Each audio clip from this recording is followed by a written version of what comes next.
Welcome to my channel, Delightful Stories. I'll be happy if you subscribe to my channel and like it. Enjoy watching and don't forget to leave your opinion in the comments about the story.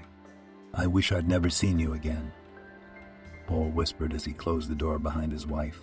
Julia had a genius knack for making her husband mad in a few minutes, and then, as if nothing had happened, she was going to work, leaving him alone with all the anger that rose in him like lava. He looked out the window just in time to see his wife walk across the yard. Light, independent. Her red hair was an inappropriately bright spot in this overcast gray day. "I wish I'd never seen you again," Paul said again. This time louder. Julia, as if she had heard these words, suddenly turned around and saw her husband at the window. Paul made no effort to give his face a calm expression. It was all right. I don't want him to pretend anything for the sake of this one. He wouldn't make a comedy of himself in front of anybody. Whoever doesn't like it, get out. So that all Julia could see was a grim face, brows pushed back to the bridge of her nose, and most of all, eyes that looked like angry little buzzards trying to bore right through her. She shrugged and turned away. It was time to go to work.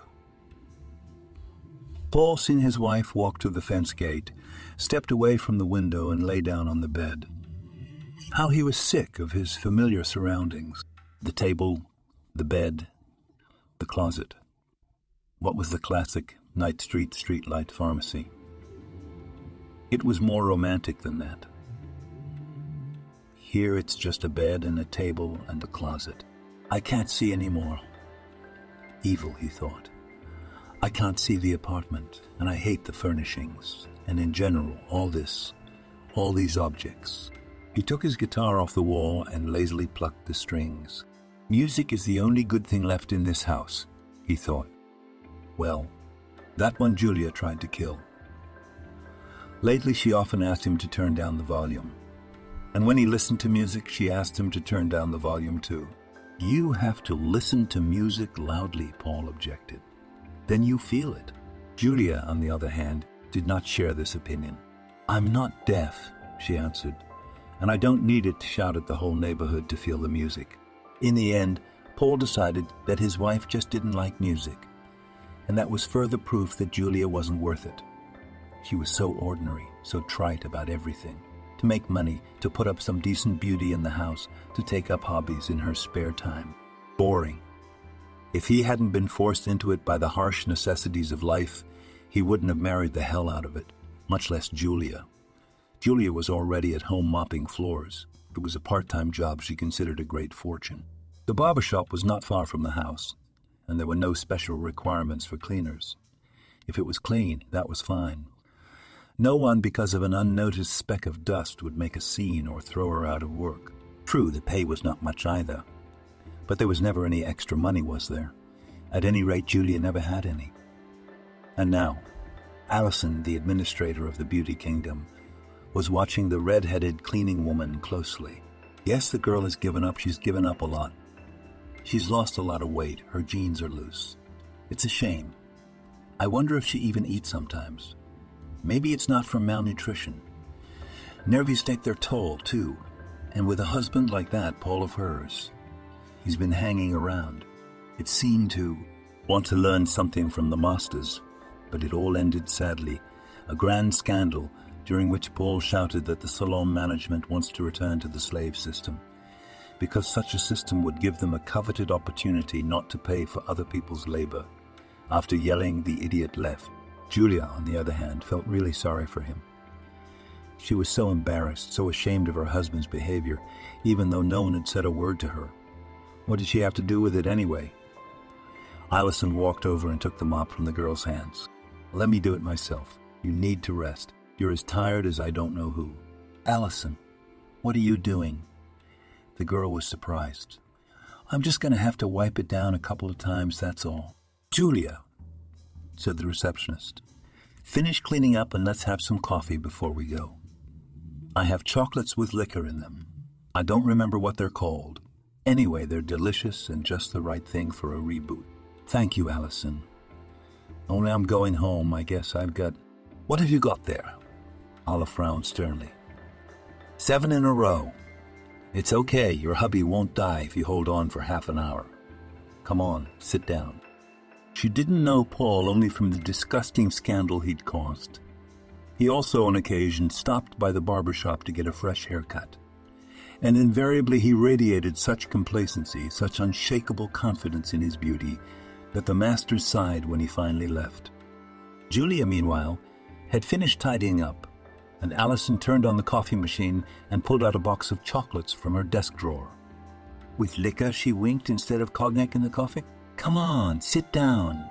Julia had always liked coffee, and Allison knew the girl wouldn't refuse it, especially since her coffee was special, with walnut syrup, cream, and a pinch of cinnamon. It's delicious, complimented Julia. I haven't tasted anything like this in a long time. You're cute. You haven't tried a lot of things, Allison said with a sigh. Tell me, has Paul got a job? A slight shadow ran across Julia's face.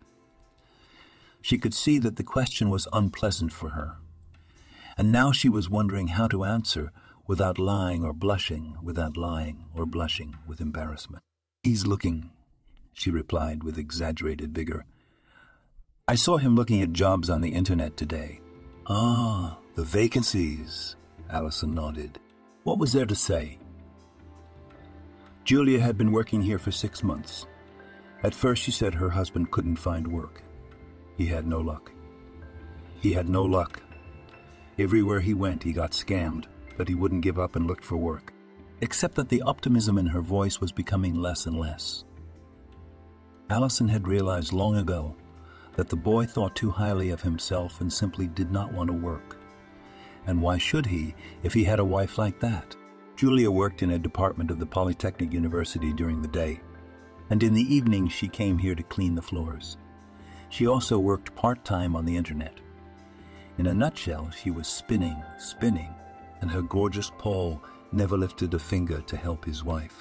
What do you need it for, Julia? The woman couldn't stand it. You feed him, you eat him.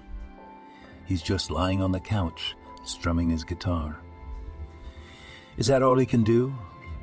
Do you love him? What for? Julia didn't dare look up, and her cheeks were flushed brightly. Allison, she said softly.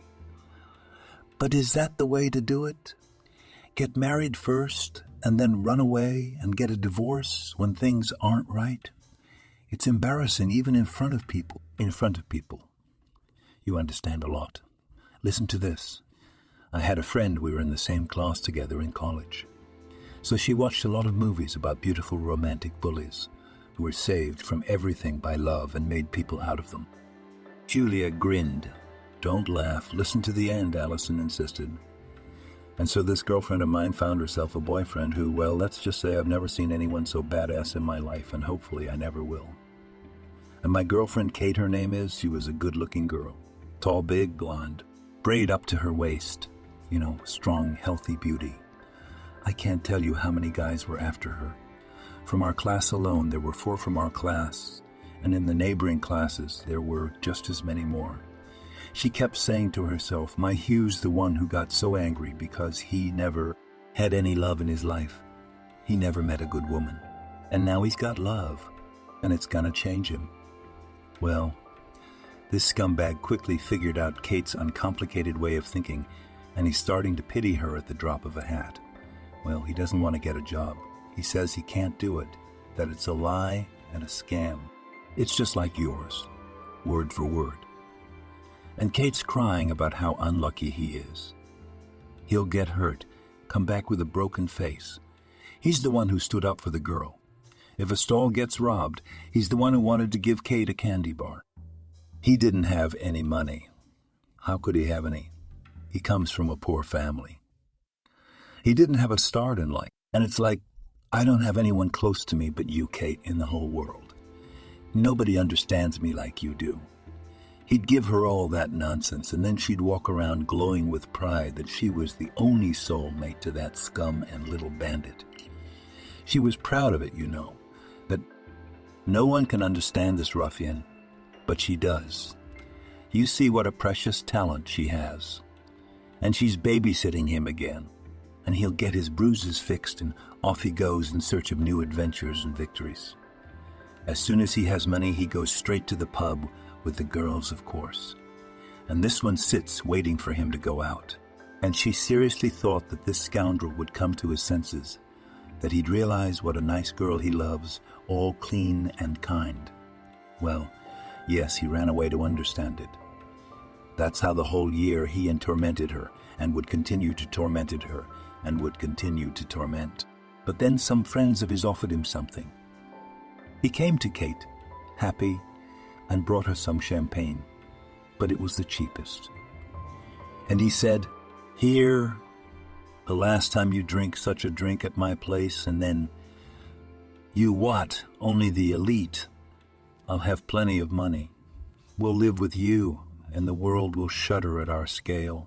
That was his business strategy, so to speak, and all that strategic planning ended with the bastard going down for armed robbery. What do you think? Kate had an epiphany. No, she didn't. Going on dates with him, carrying his bags of parcels. She walked around like a ragamuffin, eating nothing but gruel to send her jailbird sausage and ham, and she was glowing, so thin and pale. One day I went to see her and my friends, and I decided to keep an eye on her, or else she would be completely lost. So we went to her one by one, carried food to eat at least. We didn't give her any money. They knew she'd run to the store to spend it on that fool of hers. Yeah, that's how it is. I went to see her, and suddenly I look. Where's her braid? It's all cropped to the roots. Kate's sitting at hair's short. It's all tangled, and she's trying to do it both ways in front of the mirror, and she asks, "Won't he love me because I cut my hair?" Something was beginning to come to me. I said, "Why did you decide to get a haircut?" She started bluffing about this and that. She wanted a change. Well, I think you're lying, my friend. I had already worked in a hairdresser's for a year. I know women well. They don't just cut long hair. It means that either the hair is damaged badly or just something bad happened. Anyway, I nailed her to the wall, and she confessed there was no money. And this, I do not even know what to call it. Sends word. I want honey. I cannot. Send me some candy, whatever you can spare. So Kate thought about it, and shaved her braid and took it to the hairdressers. They paid her something. She bought candy. I remember looking at her and thinking it's a good thing she guessed about her hair and didn't. Like, go steal it. And I felt so good that I did not even scold her. I just look at her and rejoice. I mean, you see how it was. Me and my friends, we expected everything from her. She was like a lunatic. She was in love, you know. Love. Well, she waited for him. He got out of jail and told her that he had 3 other girlfriends. One rich, one beautiful, and he was going to the 3rd because she gave him the most delicious packages. And you, Kate says, go wherever you want, do whatever you want, and don't you dare go to my new family. When I found out about it, I was so relieved. Well, I guess at least Kate will come to her senses now. Did you come? Julia asked. Keep your pocket wide open. He sat down again after 2 months and started writing letters to our fool about I love her. I'll give her a streetcar. I was so angry with her at the time. I screamed, how can you, you gardenhead, not understand that it's not you he wants? It's your parcels. She's like she's hypnotized. She says one thing. This is my chance. As soon as he sees that I remained faithful to our love and forgave him his mistakes, he will understand everything. He'll understand that there's no girl better than her. And then she says, I'll have a baby with him and we'll live as a family. Well, that's what I'm talking about. Who knew about this story? Everybody talked. That's what she's like, Kate. She takes care of her own love. She doesn't trade it for others. It's a blessing to meet such a decent and faithful girl. Well, talk, yes. But what was it like for her? She would have been better off not being called so good, but she would have been happier. Selfishness is said to be bad, but I think that when it's in moderation, it's even useful. And what people have to say about it, I don't care. They'll talk and forget, but you have to live. What happened next with Kate? Julia asked. Did she wait for him? No. Allison brushed him off. He'd gotten so cocky by the end that he'd written her another plan for his happy life. He wrote to her, "Come on, Kate, I'll live with you and the one who, spoiled him with those tasty TV shows." He writes in his illiterate scribbles, "I love you both. You, Kate, for your patience and devotion, and hers for her abundant and tasty food. And I cannot choose between you, so my heart is full of anxiety whether you will understand me." Well, that's how I tell it, and what he scribbled there. Well, his vocabulary was small and mostly consisted of all sorts of swear words. Even Kate's mind was a little clearer. She sent him away, but she'd wasted a lot of time. It took her a year to get better. There was physical and nervous exhaustion, and she was afraid of her beloved's return. At night she could not sleep for fear. Then, of course, it went away, but Kate sold the apartment. She went off to the West Coast somewhere and settled down. Found a nice, kind man, too. Married her. They're living together now, raising kids. That's the story, Julia. Take it from here. Paul didn't notice himself dozing off, but he woke up hungry. Julia wasn't back yet, but she'd be here any minute, so he'd go to the store and get some food. Sometimes it's a shame he has such a good appetite, though. There are people who can eat all day without thinking about food, but he can't do that. In the morning, his wife fried a pan full of pancakes, and now there are none left. They went great with sour cream. But that doesn't mean we have to sit around hungry. And where the hell had Julia been? He wanted to know. Paul rummaged through the house for something to eat, but, as luck would have it, there was nothing of any substance. Just some dried gingerbread, that was all. He made some tea and spooned the dried gingerbread into a mug. It was quite edible. And is it not to his taste to be picky? In his days as a penniless student, he had digested even such disgusting things. Take instant noodles, for example. He ate them dry, too. If he poured oil on it and sprinkled spices on top, it was quite an appetizer for beer. Or here was another exquisite mockery. Pilaf porridge with nothing for 3 days. So what are these withered gingerbread? Nonsense. Paul smiled, remembering his time wandering around the student dorms, the apartments he and his classmates had hoarded. Yes, hungry and poor then, but still more fun than now. Julia had come along just as he was about to graduate. What prospects he had then, in general, none at all. And the ones that did exist were blurred, like a watercolor that someone had inadvertently poured over with water. So he would get his diploma. And, actually what? Where would he go from there?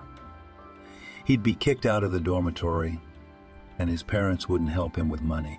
And he doesn't have a job. Now, looking around, Paul noticed that most of his classmates, especially those who knew they had no one to rely on, were trying to get a job in their field after they got their bachelor's degree.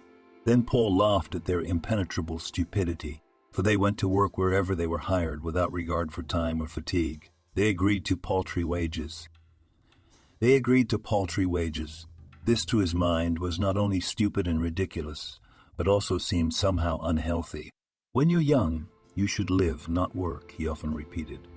But now he realized that those he laughed at and considered slaves of the system had already gained experience, and they did not need to think about where to go after they received their diplomas.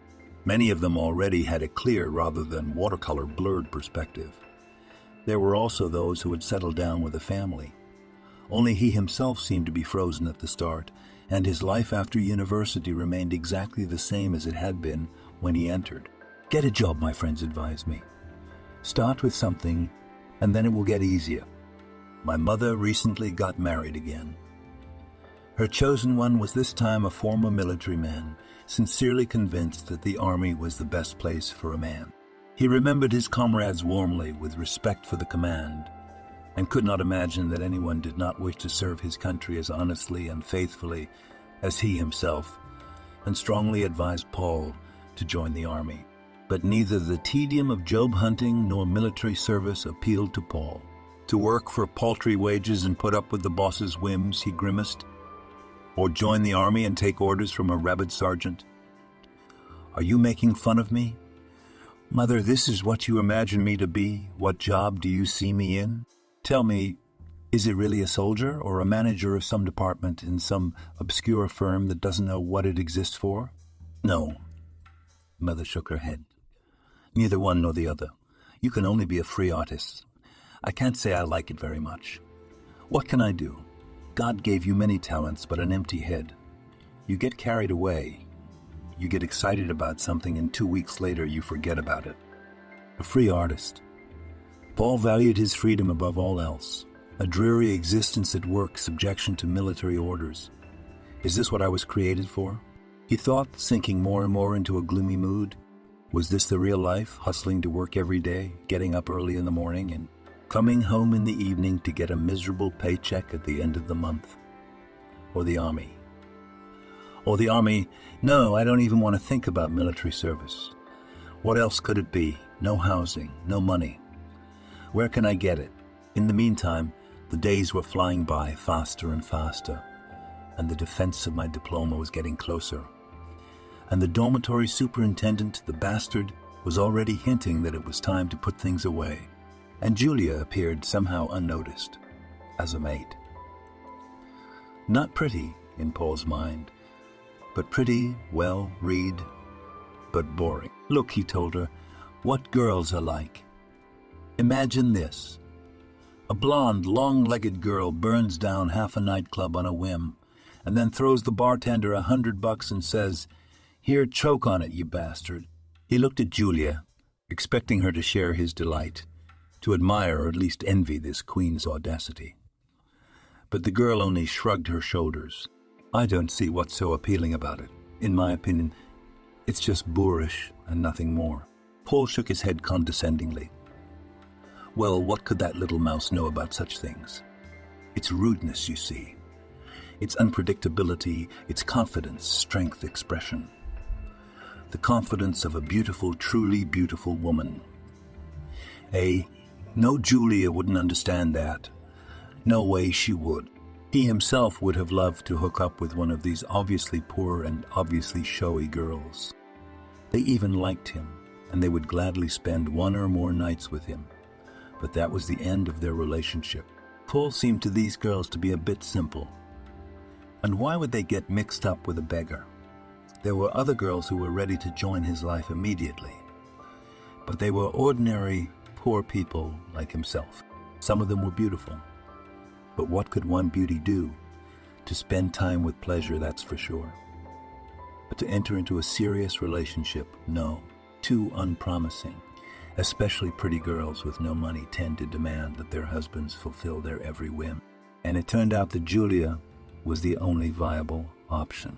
First, she worked and was not afraid of work. Secondly, she had an apartment. True, it was an apartment in an old house, but it was her own, not rented. And thirdly, Julia seemed to be a surprisingly naive person. For instance, Paul could come over to her house after a night at the club, lie down on her bed and get a good night's sleep, then eat, shower, and go back to the club. And the girl treated this with a truly Buddhist serenity. She thought she and Paul were friends. And what was wrong with letting a friend sleep it off or sharing a meal with him? True, one day when Paul, taking advantage of her hospitality, overstepped his bounds and came to eat and sleep every day for a week, even Julia's patience ran out.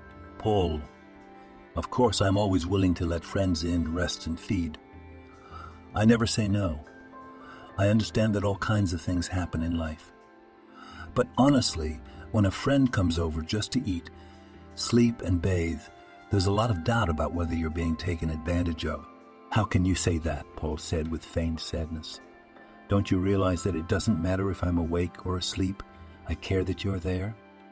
And Julia, a naive soul, seemed to believe this lie. Paul, looking at her confused face, laughed inwardly. Where on earth did she come from when she lived? remaining such a dandelion of God? But Julia believed it, and even seemed ashamed that she thought so badly of him.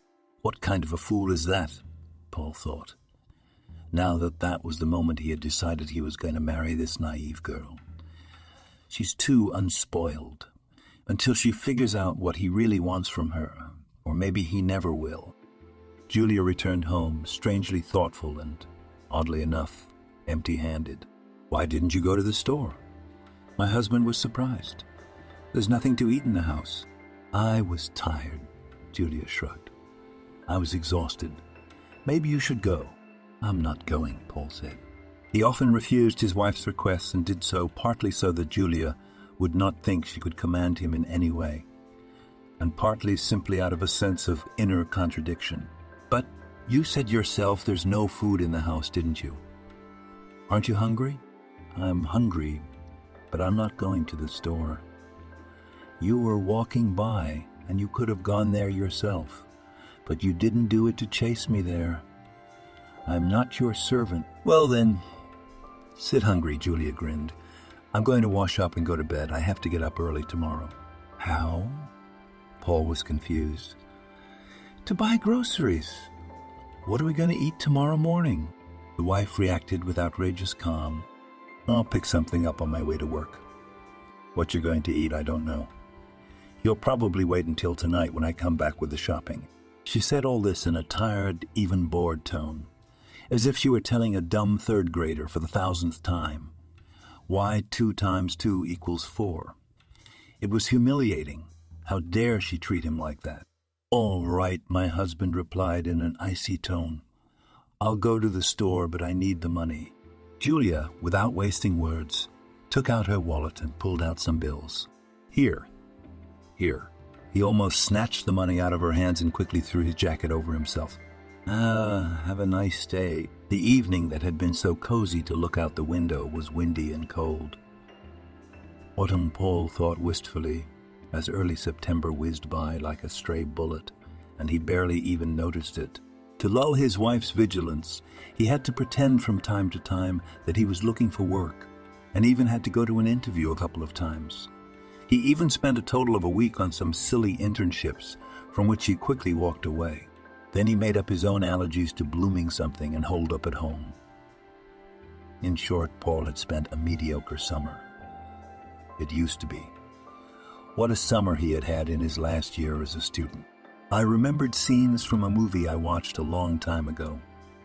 The color music, the vibrating dance floor, Paul dancing, feeling the eager gazes of the girls on him. Spots of color flash here and there. The bright beams of a spotlight sweep across the bodies of the dancers. The music sounds louder and louder and louder and louder, and now he no longer knows whether it is coming from outside or just inside him. He himself becomes a charged sound wave, and those heated stares make him want to dance even longer, to shock those shrieking fools even more. One, Paul rips off his t-shirt. He stays naked to the waist and continues his dance. The girls are squealing louder and louder. One of them, obviously the bravest one, bursts toward him, wrapping her arms around his shoulders, hoping to form a duet. He grabs the girl by the waist. Sweat protrudes between her shoulder blades. He's the brightest, most visible in this club. All the girls here dream about him. Finally, the music stops. Paul, tired but pleased with himself, walks over to the bar. There his buddy is waiting for him, hitting on some girl as usual. Whiskey Coke on the rocks. Paul slams his palm on the bar. The bartender, very equanimity, his eyes hidden behind his dark glasses, nods gravely and pours the whiskey. You can take a break now. And now what? Boring crawling from one day to the next. A wife for whom all the glitz and flashy luxury of clubs meant no more than last year's snow. A bored affair with a slutty neighbor and the constant feeling that Julia was superior to him. Something he did not care about, but still important. She has a job and a place of her own. Why couldn't he? Even his professors thought he was smart. Get a decent job, one that would, for example, manage a group of people who were passionate about what they were doing. Instead, At his wife's behest, he trudges through the cold and rain to the store. And Julia must have taken a shower and crawled into a warm bed by now. What a bitch, he entered the small convenience store and immediately wrinkled his nose at the pungent smell. What do they mop the floors with in here that smells so bad? Good evening, the sleepy saleswoman said, glancing up from behind the cash register. Paul gloomily surveyed the store's modest assortment. Yeah, it's kind of shaky in here.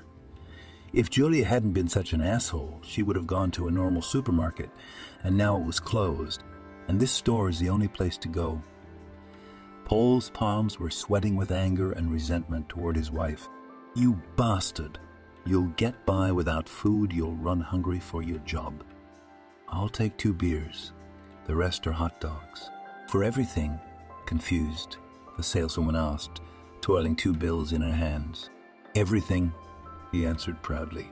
Julia, in front of her husband, though she pretended to be perfectly calm with a certain amount of indifference, could not sleep. She showered and climbed into bed, just as she'd planned, but sleep wouldn't come. It was too frustrating to have Paul so defiantly refuse to go to the store.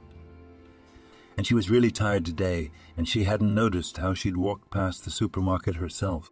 Maybe she would have thought of his refusal as simple, silly, boyish bravado if it weren't for the fact that this was the second time it had happened.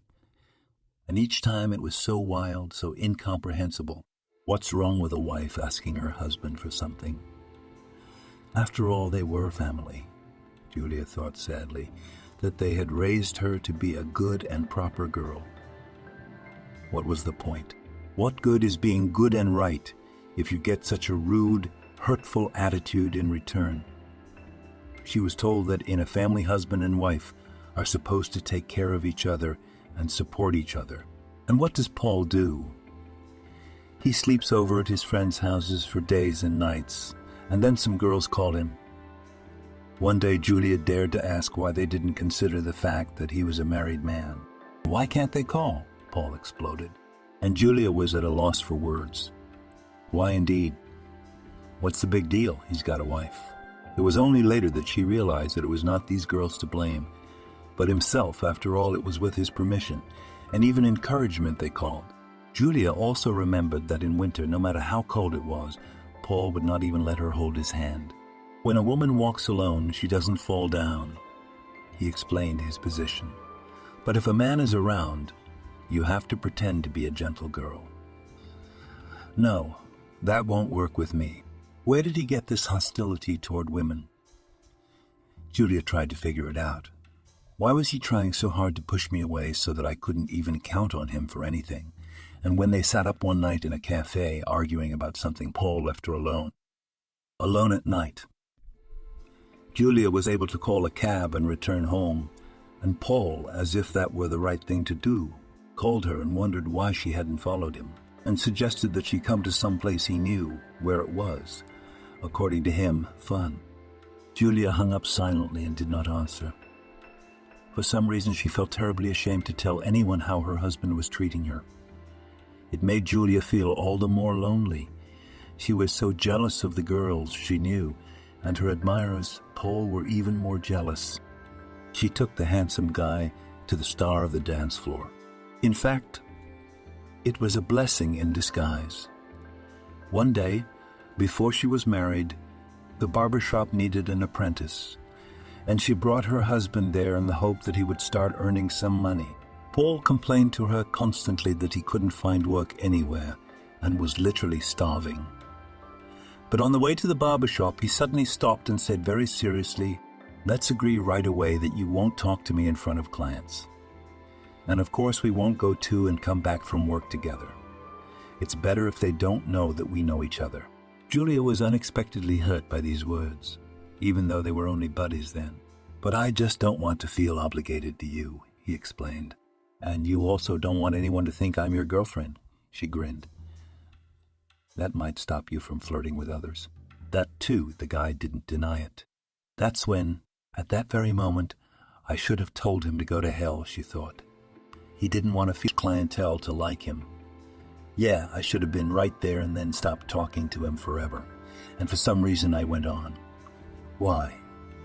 Was it all her naivety and lack of experience to blame? Honestly, the girl admitted to herself with all honesty, I just couldn't believe that a guy could seriously act like that. I thought he was just fooling around, playing some silly game for fun.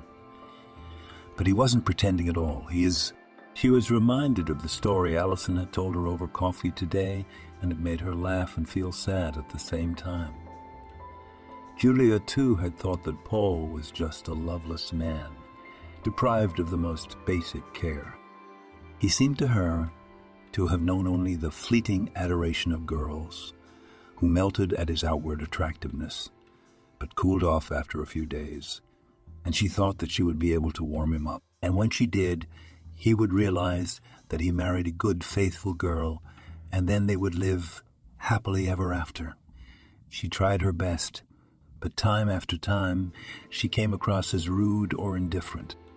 Julia suddenly realized that she had not listened to her favorite music for a long time, because as soon as she heard it, her husband began to criticize her musical taste. But what Paul liked was played at full volume in their house all the time. Julia got a headache sometimes, but it was useless to ask her husband to turn it down. As soon as he turned off the music, he immediately grabbed his guitar. He could play the same tune for hours, and that was a separate kind of torture. One day, Julia, going to bed, took the guitar from her husband's hands and heard it instantly. Now the music is starting to get killed in this house. The only good thing left here. If someone said that to me now, with my present brain, I'd explode, she thought. I'd say, you live in my house, I feed you and sing to you, and you still act like the last animal. Pack up your things and get out, and I don't care where. Today, now. And then she was so confused again, she even felt guilty. I'm just tired, very tired, she said quietly. He simply has never cared for anyone or seen care for himself. He doesn't know how people treat each other in the family. He's afraid of being hurt, so he hurts himself first, just in case. This will pass. You just have to be patient. But the days passed, and Paul was getting cheeky more and more. He didn't hesitate to tell Julia how bored he was with her, how he hated family life, and constantly tried to leave. At first she had tried to change his mind, but lately she felt that she had changed. His antics no longer gave her the same searing pain. She used to think he was intelligent and talented, and she wondered more and more why she thought so. She just believed a couple of his acquaintances who'd been praising Paul, though they'd moved away as soon as they'd figured him out. More and more, the true essence of the man Julia had chosen to be her husband became clearer and clearer through the painted image. He could argue that he did not need any material possessions, but it was the material things that kept him close to Julia, her apartment and her salary. To her husband's cries that he wanted to leave and start his life all over again, Julia was already reacting calmly. She was probably used to it by now, too. And then one day on reflection, she realized that the idea that Paul might leave no longer frightened her. She probably would have been a little happy about it. There was only one thing that was disconcerting. That wasn't how she'd been raised. And getting over that upbringing had been a challenge. In a marriage, you had to be patient. You had to be able to smooth over the rough edges. You cannot run away at the drop of a hat divorce. A woman has to be wiser. All this, what she was instilled from childhood, how to discard it, how to discard it, how to discard it, how? Julia looked at her watch. 1 o'clock in the morning and still no Paul. She would have run to call 911 before, but now she was a scientist. He was out with someone, and that was it. She should have gone to bed. Julia lay down on her side, wiped the tears from her eyes, and started counting sheep. Tomorrow the next loan payment would have to be made, and then more. She yawned, and then more work and more work. As always, lots to do and no help. She was almost asleep when there was a quiet knock on the door. "Who's there?" Julia asked without getting up. "Open up, Julia. It's Nicole, the neighbor. We need to talk." "Ah, Nicole." Julia sat up and fumbled for her slippers under her feet. Nicole lived in the apartment next door and had two striking qualities: spontaneity and unpredictability. She was a little bit more than a little bit more than a little bit more than a little bit more than a little bit more than a little bit. Julia, tangled in her warm robe, stared at her roommate. Nicole, on the other hand, looked like she hadn't even thought about sleeping yet. She was wearing brightly colored makeup and confetti tangled in her hair. "I'll go in," she said without waiting for an invitation. "I was waiting for you to be alone. I want to talk." "Were you following me?" Julia wondered. "How did you know I was alone?" I did." The neighbor didn't seem embarrassed. "What? You didn't expect that, did you? Well, never mind. Would you offer your guest a cup of coffee?" "Nicole," Julia yawned, "would you tell me why you're here? Because it's past my bedtime. I have to work in the morning." Why?" her neighbor grumbled. Julia's sleepy indifference annoyed her. "I came for your husband. Did you eat it?" "So he's not home," the girl shrugged. "If that's all, let's just go to sleep." There was still no emotion on her face. Julia, I'm not going to be able to do this," she shouted, her patience completely gone. "Are you stupid or are you just pretending to be? I came for your Paul because he told me himself, don't love him, don't take care of him. You come home and sleep. He doesn't get any attention from you. No affection, right? And I see he's a good man. Why should he waste away? Let me have him. When you leave, just shut the door behind you, honestly." Such an experienced woman and get into such a mess. Nicole stood there for a minute, shuffling senselessly from foot to foot. When she realized there was nothing more to expect from her neighbor, she left the apartment, slamming the door one last time. Paul settled down on the bench in front of the house, eating hot dogs with an appetite. The thought of his wife going to bed hungry and not having breakfast in the morning gave him good spirits and strength. Of course, if his plan succeeded, that fool would never sleep again. It would be a fitting end to the evening, a sweet little revenge, so to speak, just as long as Nicole didn't get her way. Judging by the dark windows, Julia was already asleep. What a wife she was, after all. How could he not see all that cold bitchiness in her? Was he so blind? A normal woman would have been running all over town, looking for her husband. Something might have happened, but this one couldn't care less. She's probably dreaming her 10th dream. Nicole came out of the house and waved at him. Paul took his time getting up. "Well?" he asked as he approached. "Did you do everything as agreed? But what about her, your woman?" The girl said irritably. "How do you live with her?" "She's wooden up to her waist. She's not even—" "What did she say to you?" Paul asked. "She didn't say anything." "That's just it. She went to bed. That's all the talk. She's such an ice queen. How do you live with her?" "I don't know," Paul said. "Well, what are we going to do?" He was hurt. Another plan to get his wife to be emotional had failed. Paul didn't know what he wanted in the end. All he could see was that Julia, at first, at the beginning of their marriage, had been sympathetic, even sentimental, kind. And then she became more and more icy. And now she didn't even seem to care about him anymore. She no longer admired him, no longer cared when he was away for long periods. And he needed to be fed by her emotions as proof of love. "If you love me," he once asked, "why don't I feel that you could kill anyone for me?"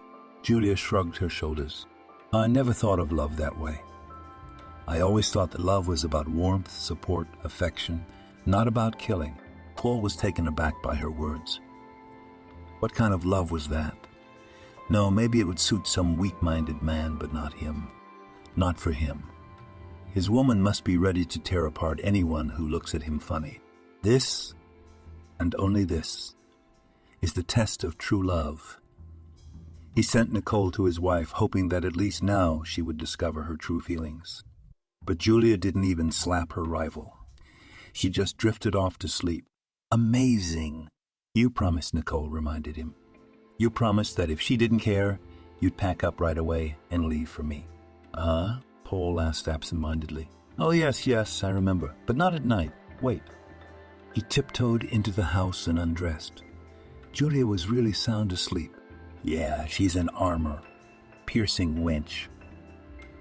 They want to take her husband away from her, and she's asleep. Look at her. He went to bed knowing full well that he would not sleep. He was too angry with his wife. After he'd been lying on his side for half an hour, he couldn't stand it and turned on the light. Julia woke up and immediately squeezed her eyes shut. What are you doing? She asked in a sleepy voice. You're keeping me awake. And you could have gone to bed before your husband came home, he asked with cold fury.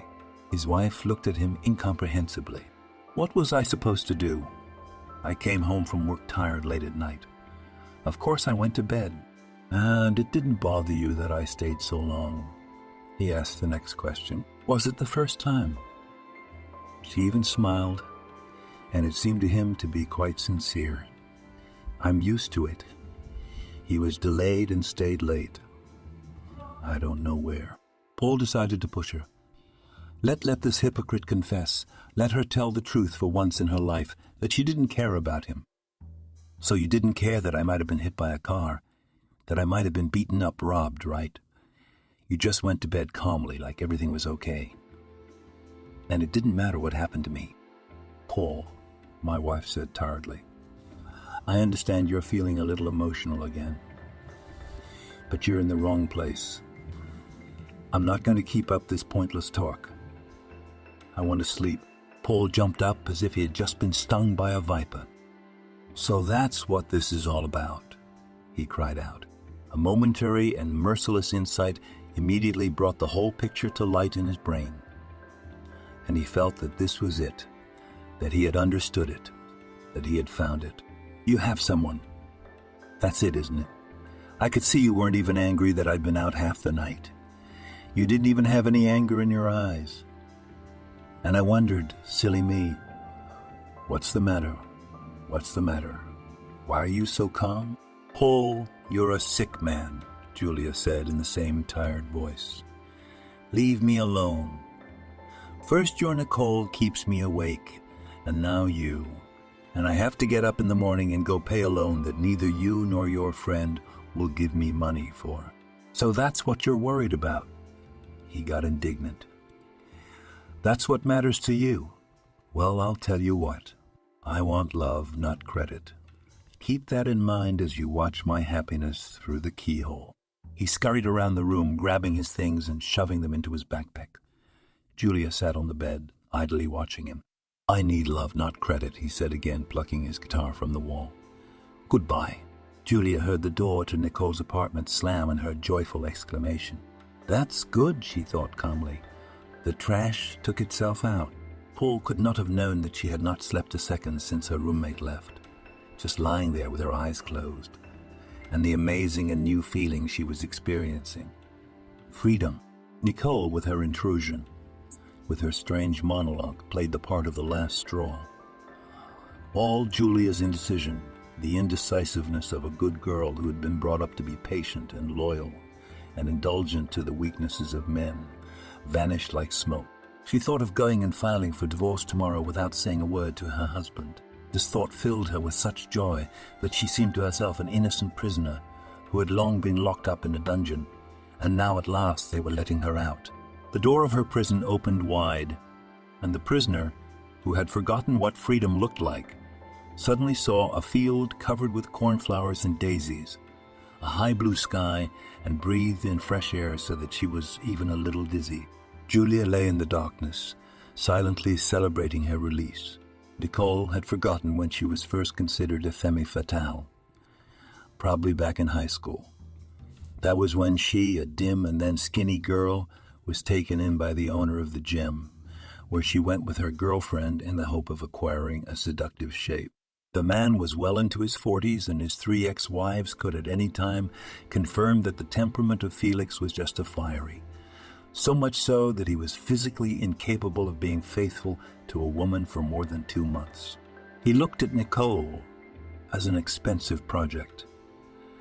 3 former spouses had convinced him that it was a thankless task to get involved with mature, established personalities.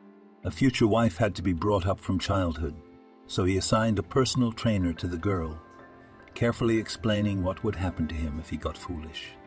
Nicole received a training plan and the most thorough recommendations on the subject of diet, water regimen, and taking vitamins. A year later, Nicole went from a skinny little girl to a girl with the exciting curves of a well-trained body.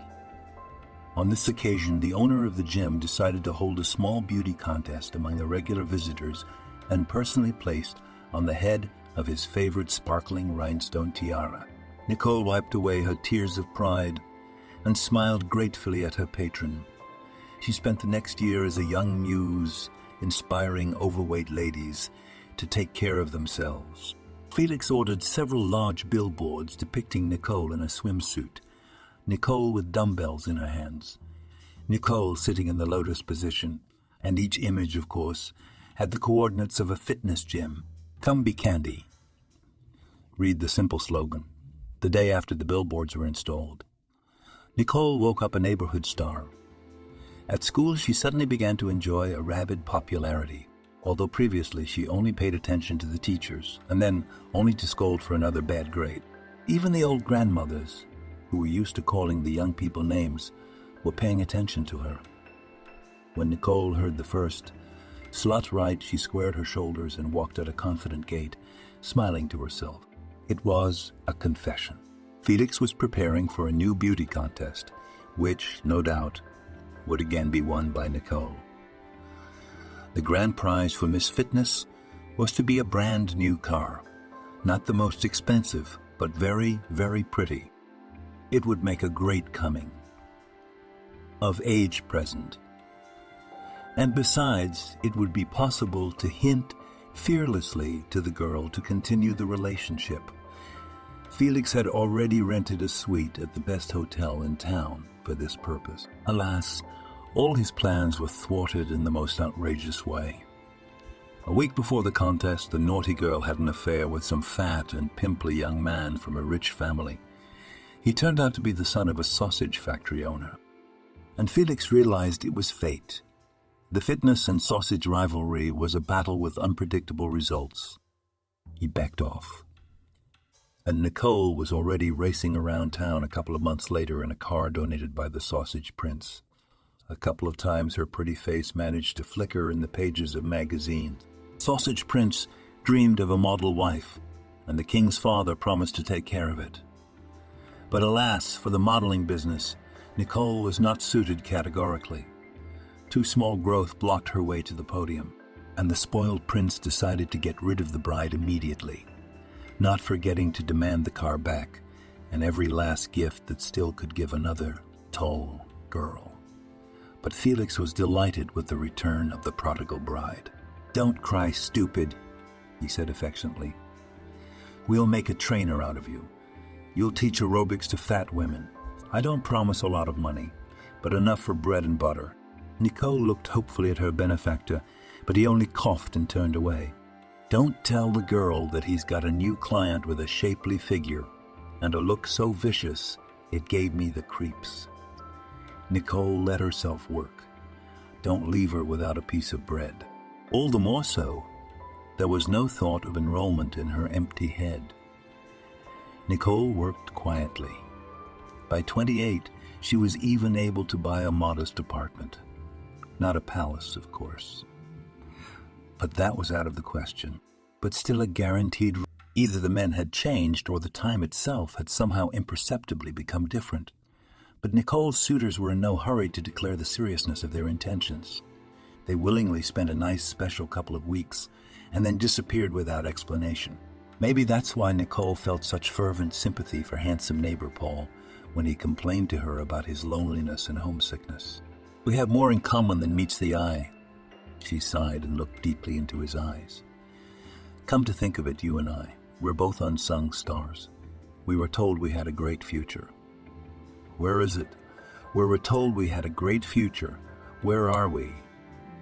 In a miserable house. You live with a woman you don't love, and I don't live with anybody." Paul silently hugged his neighbor and stroked her head. Somehow others are luckier, he said sadly. But only because they can be hypocrites, do mean things bend and lie. And you and I don't know how, and we don't want to live like that. After that, we won't respect ourselves anymore. I'd rather be an unsung star than live like some worm. It was from that moment that their rapprochement began. And if Nicole was seriously infatuated with Paul, he was only interested in her because he was so sick of his own banal and dreary existence that he found any variety useful. 9 months later, summer, still timid after the cold spring, was slowly coming into its own. It seemed to be seeping through the rains, pouring warmth through the cloud-covered skies. Little by little, just a drop at a time. Still, it was getting warmer outside, and people, weary of the long wait, were immediately dressed in light clothing, even if they were freezing by evening. Julia walked through the streets and could barely keep from whistling. Today, she had finally managed to find a buyer for her apartment. Thank goodness she would no longer have to face her ex-husband and his already deeply pregnant Nicole on a daily basis. Moreover, the sight of Paul only amused her, so dejected he looked. Of course, the poor man had always been so afraid of even the slightest responsibility, looking for some kind of fireworks, feelings, flights of fancy and in reality, and he turned out to be a father. To be. Nicole, on the other hand, was unrecognizable. She was glowing with smugness. So triumphantly she looked at Julia every time they met, and immediately pressed closer to Paul, trying to kiss him, or at least fix his hair. In short, she demonstrated in every possible way her own well-being, which she had intended to bring down the abandoned neighbor. But Julia was not about to be cast into ashes. She was in no hurry to find a buyer, and she was going to move to another neighborhood and buy a bigger apartment in the very near future. If she took out a loan, she should have enough money for everything, even new furniture. But the good news didn't end there. The barbershop where Julia worked had recently closed, but there was no need to look for a part-time job. Allison had recently told Julia, in confidence, that there was an opportunity to get a job as an administrator at a maternity hospital nearby. I had a daughter who worked there, she said. She's a nurse now. And you, Julia, think about it. You'll make more money there than here. And you can work in shifts at least 2 or 3 nights a week. Thank God you're through with your loafer now. You should think about your personal life. Or should think about your personal life. At least get some rest. There's no need for you to play the bull horse. Julia agreed without a second thought. Money is never superfluous. She liked the new place very much. The maternity hospital was small, but the staff was uncommonly friendly and helpful. Julia felt for the first time in a long time that her life began to improve. After all, before the divorce from Paul, it never left her feeling that somehow incredible coincidence hit the car, which has broken brakes and no gearbox. She raced at breakneck speed straight to the nearest wall. Now there was no wall and no crazy car either. There was just a normal life. Nicole liked her life with Paul less and less. It wasn't that she expected him to treat her any differently, like in the movies. But it was exactly like in the movies, and it turned out like in a movie about maniacs. Paul kept telling Nicole about his ex-girlfriends, remembering his first love who had left him and moved to another city. His pre-first, as he put it, love, with which he also did not work out. And he kept all the pictures of these endless persons, and he went through them and showed them to Nicole. Among his treasures were some love notes, and a poem written by some admirer and dedicated to him, and some drawings in general, tons of some amazing stuff, which is usually of special value for girls of 14, 16 years old. But the main topic of his memories now was, of course, Julia. Paul had an urgent need to talk about her all the time, to discuss her behavior. More importantly, he couldn't figure out whether or not he loved her. Can you explain why I have to listen to this all the time? Nicole got angry. All this nonsense about your girls loved, not loved. Who cares about all that? I'm not interested in it, that's for sure. You sit like an old maid over your dried flowers. Diaries, perfumed notes. Don't you hate it yourself? You're a man. But it's my past, Paul replied, shocked to the core by his friend's callousness. I'm sharing it with you. I'm sharing it with you. Don't share that junk with me, she retorted. You can do it all day long with your garbage, your drawings, your poems, your pictures of those insane women. And you tell me better, what are we going to live on? What are we going to live on? When are you going to get a job, dirtbag? Well, I'm looking. You know I am. He kept his head down so that Nicole couldn't see his face. He knew that when he lied, his eyes would start to run, and he could never learn to control himself. He's looking for it. Of course he is. If he was looking, he would have found a job a long time ago. I'll tell you what. What do you want to be? Night director of an oil company. Yes, Paul roared. Yes, I do, because I deserve it. I'm smart. I'm talented. I'm handsome. I'm not going to bend over backwards for my uncle for a pittance. Happy now. I wouldn't mind that either. Nicole turned her face away from the window, letting her know the conversation was over. How she'd once wanted to take her husband away from a stupid girl, and now watching out the window as a freight cab hauled Julia's furniture out of the house. For the first time, she thought of her neighbor, now ex-neighbor, without animosity or superiority. Maybe it would have been worth talking to her before she took Julia's husband away. Maybe she had something interesting to say about her, Paul. The girls had enough of you, she said without turning around, and no wonder. Paul himself felt as if he were trapped. He felt truly sorry for himself. He'd gone from being unfree to being even more unfree. Why did he have to go through so much trouble? One minute Julia was making fun of him, and the next, this pregnant woman walking around. Has anyone thought of him? That's because, thought Paul, I don't have my own apartment or money. Thinking about it, he remembered his parents with a constant death anger. It hurt him that they hadn't taken care of anything, hadn't bought an apartment. And anyway, they could have helped better. Send more money or something. Paul had never thought about it, especially with so much resentment in his soul before. Somehow, it had always seemed that everything would work out somehow without much effort, as if by itself. But now he noticed that many of his friends' parents had started to buy apartments, and they did not stop supporting their children with money, even though the children were already earning a lot themselves and did not need much help. But maybe that is how it is supposed to be. Maybe responsible parents want to give their children at least a good start. And what about him? We gave you what we could so you can get by on your own. He still did not want to get a job.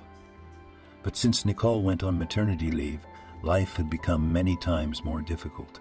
Paul went hungry all the time, and only once in a while, when his parents gave him some money, he went to a restaurant and ordered 2 big burgers with cheese, bacon, and potatoes.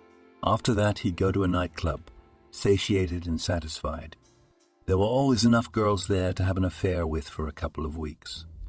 The girls usually fed him, not always gourmet or even tasty, but it was food nonetheless. It wasn't always available at home, though. That said, Nicole didn't look hungry. Paul suspected she had some money in her pocket. She buys those big maternity rags of hers. And if there's money for clothes, there's money for food, too. Alas, Nicole, stubborn in her greed, didn't share it with him. You can't get a job, she said, so take your guitar and go sing in the street. Maybe you'll earn some bread. She threw the words around so contemptuously that Paul shrank into a lump of humiliation. He had to get so caught up in it to be dependent on women whom he despised from the bottom of his heart. He was ashamed of himself and hated his life for being unsettled and broken. Julia lovingly decorated her apartment. For the first time in her life, she had the opportunity to do everything exactly the way she liked it. On weekends, the girl spent her time shopping for building materials, and then she enjoyed mixing paint, achieving the right shade. Most importantly, she got a great helper. The neighbor with the unusual name Jonas from across the street was a jack of all trades and willing to help the pretty girl. Julia saw that she really liked Jonas, but decided to take her time. She had already rushed once. Enough was enough. Things were going great at both jobs, too. At the institute, they decided to promote her, and she was now the head of the department. She could have quit her part-time job immediately, but Julia decided to stay at the maternity hospital. Very much she got used to the team, and in general fell in love with the place. Where else could one see so many happy people? Every day. Young parents, grandparents, babies in beautiful discharge envelopes. So much joy every day. She sometimes remembered that in her short marriage she too had dreamed of having children. And now she was even glad it hadn't worked out. Paul was terrified of even thinking about possible parenthood, and for that Julia was grateful to him now. She still wanted children very much, but not with Paul, not with him. And Paul's approaching deadline frightened him more and more every day. He often thought about running away quietly while his girlfriend was in the maternity hospital. Who was stopping him? The main thing was to wait until the maternity hospital, and then everything will be elementary. You just need to do two very simple things. First, pack your things, and second, go wherever you want. You can even stay with his mother for a while. But then where to? Who knows? Paul had never really thought about having children. And when he did, he realized that he did not want to become a father. His personal understanding of the matter was that children were rather nasty, constantly screaming monsters who sucked everything out of their parents drop by drop. Energy, energy, money. He didn't want that. Maybe it's not that bad, he consoled himself. We could try to convince Nicole to give the baby to her parents. Let them raise her, bring up their experience. That's what a lot of people do. The child, the grandparents, and themselves live. When else to live is not in his youth? And a plus for me that all the same the offspring is growing. He didn't know what Nicole thought about it, and he didn't want to know. Who cares what she thinks about it? She had her own life's work to do, and he had his own. As soon as she gives birth, I'll make a condition. Either she gives the baby to her mother or we break up, because I do not need this wiping snot and drool. But I had to get to that point, and that wasn't easy either. Nicole was getting crankier and more requests every day. Paul still carried her heavy bags, made her morning tea, helped her get dressed, and more importantly, put her shoes on because she found it hard to bend over. He, who was used to refusing all requests easily and defiantly, found this humility hard to bear. He very often thought of Pauline. It was a pity, after all, that he had left her. He was much more comfortable without any children or pregnant women. Accompanying his friend to the maternity hospital was not only tedious, but also, I felt, embarrassing. As luck would have it, the whole neighborhood came out to bask in the sun on the first really warm day, and he had to worm his way through the line of grannies on the benches, supporting him by the elbow. Each one, he thought, looked not at Nicole, but at him, arrogantly, with superiority, and filled with gloating, saying, "Serves you right, rascal." We stayed up nights raising kids. Now it was your turn. Having handed Nicole over to the staff, he was about to leave, or rather to run away from here. At breakneck speeds far away, straight to some bar and get drunk. But a strong woman's hand came down on his shoulder. "Here we are, and here they give him no peace. You'd better sit here," the nurse on duty suggested. "It probably won't be long now. I think your wife is about to give birth. You can be the first to congratulate her on the birth of the baby." "She's not my wife," Paul answered sharply. "She's not my wife at all." But my sister remained unperturbed. She still had the same learned gentle voice, the same smile. Professionals. To have them all together, and then each of them individually. "Okay, so your non-wife is about to give birth. Have a seat." She pointed him to a chair in the foyer. "Don't worry. Everything will be fine.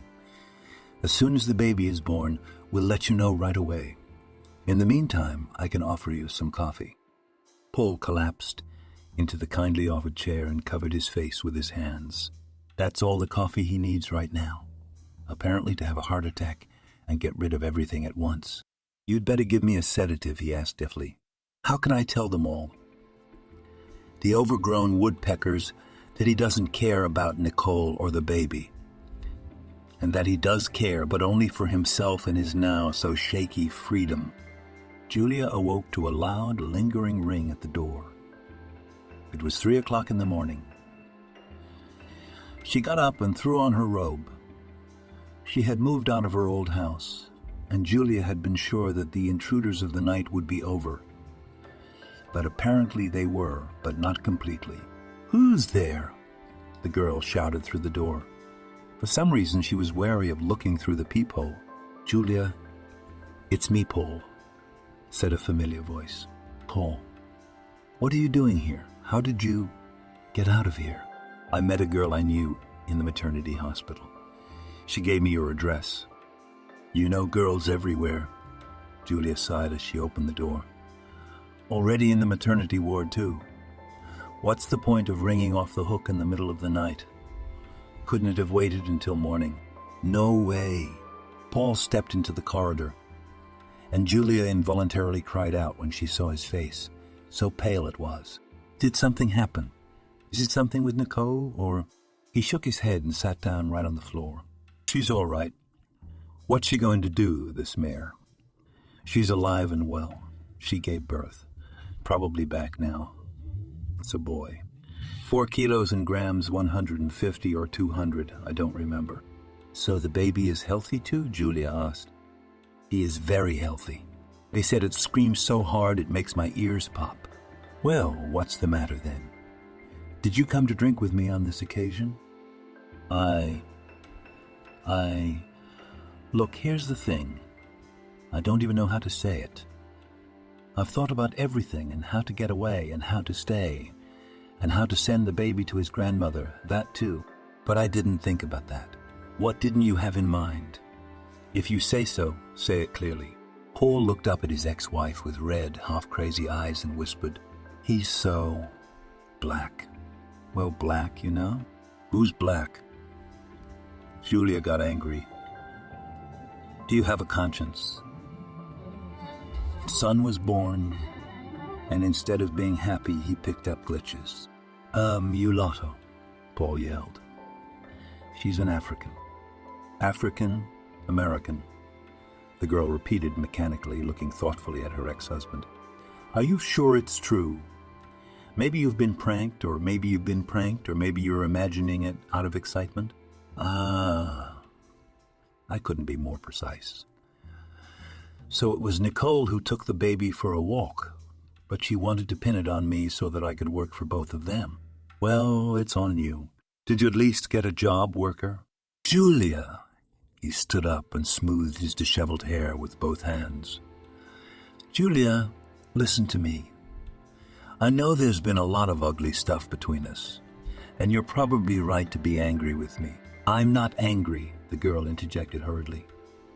"I think that's fine," interrupted Paul. "It's very good that you're not angry. That's very good. So there's nothing to stop us from trying to make a family again, and a happy one this time." "I can get in the way," came a familiar voice from behind the door. Jonas walked down the hall and smiled at the girl. "I was still awake. I heard noises, loud voices, and went out to see if I needed help. Do you need help, Julia?" "No, Jonas, but thanks anyway." "Paul," she said, smiling, "honestly, I don't know what's on your mind, but just know that I'm not a part of this. So the best thing for you to do is to leave now, and if possible, never seek to see me again." "Why don't you," Paul asked, smiling uncertainly, "even offer your ex-husband tea?" "I won't," Julia replied. "All the best." When the door closed behind Paul, Jonas turned to the girl. "By the way, about the tea. I had a very good one sent to me from home the other day. Black with red pepper, lemon peels, and lingonberries and something else. Would you like to come over to my place and try it?" "And I have waffles," Julia said happily. "They're good with berries or maple syrup. I'll get them." It was her first time in Jonas' apartment.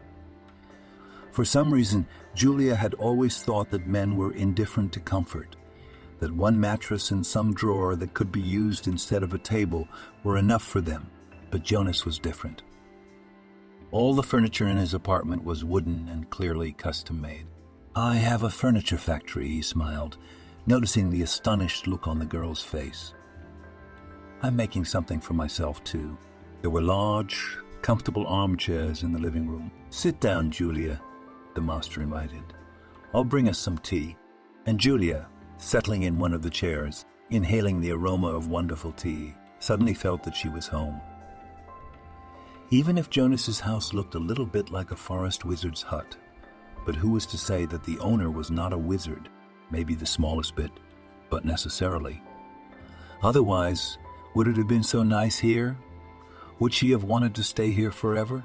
Paul sat in the dormitory where he now lived, all covered with balloons. Limousine. A tall man in a suit jumped out of it and opened the door. A huge, dark-skinned man emerged from the passenger seat, moving slowly and importantly. When he saw Paul, he leaned toward his footman and said something softly, asked a question, judging by his intonation. The other looked intently into Paul's face and then nodded and held out his hand. "Good evening," he said. "My name is Louis. I am personal assistant and interpreter of Mr. Adieu Zumo." Louis spoke with a slight accent. Paul, he didn't know much about what the two men wanted from him, but he guessed that one of them was probably the dark-skinned baby's lucky father. The one standing off to the side, barely moving his lips. "Mr. Zumo asked me to tell you, dear Paul," Louis continued, "that he is eternally grateful to you for taking care of his fiancée Nicole and his newborn son. Mr. Zumo admires the selfless care you've given to a woman who is neither your relative nor your wife. And, of course, you are free to name whatever amount you deem sufficient to compensate you for all the trouble you have caused." He hesitated. "She was the one who told that fiancé of hers that I was just some kind of free servant. She told me about love so I wouldn't be alone in case of trouble, and so I'd have someone to carry heavy things from the store." What a terrific bitch. Paul thought of her almost with disgust, with rage, and yet with admiration too. "Tell Mr. Zumo," he said with his head held high, "that we don't take money for unselfishness." Now, several months after what had happened, Paul still couldn't forgive himself for that unnatural arrogance. They offered money, and by all appearances, normal money, so he would have taken it. He wouldn't be sitting in that stinking dormitory, but somewhere on a tropical island under a palm tree. And a mulatto was serving him coconut milk in a half-nut. Fool, fool, fool, fool. Every time he remembered the missed opportunity, Paul was ready to punch himself in the face. But on the other hand, the hot climate and the coconut milk took some getting used to. And here it was, all his own, all native. And the girls are native too. Nicole went to Africa with her Zumo and Zumo Jr. They said Zumo had a lot of money there, that he had gold mines. Well, that's possible. But, hey, it was worth taking the money after all. After all that Zumo owed him. Did he and Nicole share an apartment? He did. And she, by the way, never fell, never twisted her ankle, never even bumped into a corner. Did he help her carry packages from the store? Help her or not, he did. After all, who took her to the hospital? He did, Paul. So he had every right to be rewarded. But he was silly. But if you look at it another way, right? After all, it's a story you can tell to the girls you know, and you can start it this way. Once I was offered big, very big money as a reward, but I turned it down. Why? Because I'm not for sale. He really liked that last phrase. Tonight he would find a chance to show off for her. Thank God there's never a shortage of pretty girls around here.